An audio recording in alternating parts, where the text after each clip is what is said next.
നിങ്ങളുടെ റിലേഷൻഷിപ്പിൽ ഇപ്പോൾ നിങ്ങളുടെ പേഴ്സണ് നിങ്ങളോട് എന്താണ് പറയാനുള്ളത്, സീക്രട്ട്ലി അവരെന്താണ് ആഗ്രഹിക്കുന്നത് നിങ്ങളോട് പറയാൻ വേണ്ടിയിട്ട് എന്ന് നമുക്ക് നോക്കാം. Yes, let's see. നിങ്ങൾ മനസ്സിൽ വിചാരിക്കുന്ന ആ ഒരു വ്യക്തിക്ക് നിങ്ങളോട് എന്താണ് ഇപ്പോൾ പറയാനുള്ളത്?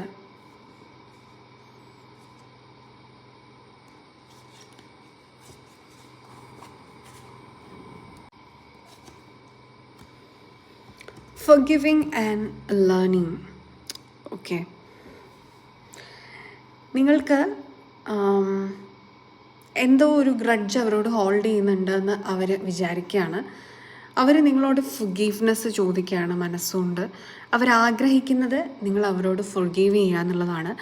നിങ്ങളുടെ ഒരു എനർജിക്ക് നല്ലത്, അല്ലെങ്കിൽ നിങ്ങളുടെ പ്രസൻറ്റ് മൊമെൻറ്റിൽ നിങ്ങൾക്ക് മൈൻഡ്ഫുൾനെസ്സിലിരിക്കാൻ നല്ലത്, നിങ്ങളുടെ ആരോഗ്യത്തിനും മെൻ്റൽ ഹെൽത്തിനും ഫിസിക്കൽ ഹെൽത്തിനും നിങ്ങൾക്ക് നല്ലത് ഫൊർഗീവ് ചെയ്തു കൊടുക്കുക എന്നുള്ളത് തന്നെയാണ്.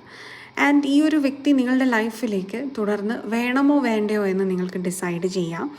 എന്നിരുന്നാലും ഇവർക്ക് ഫൊർഗീവ് ചെയ്തു കൊടുക്കുക എന്നുള്ളത് ഈ വ്യക്തിയും നിങ്ങളോട് ആവശ്യപ്പെടുന്നു, യൂണിവേഴ്സും നിങ്ങളോട് ആവശ്യപ്പെടുന്ന ഒരു കാര്യമാണ്.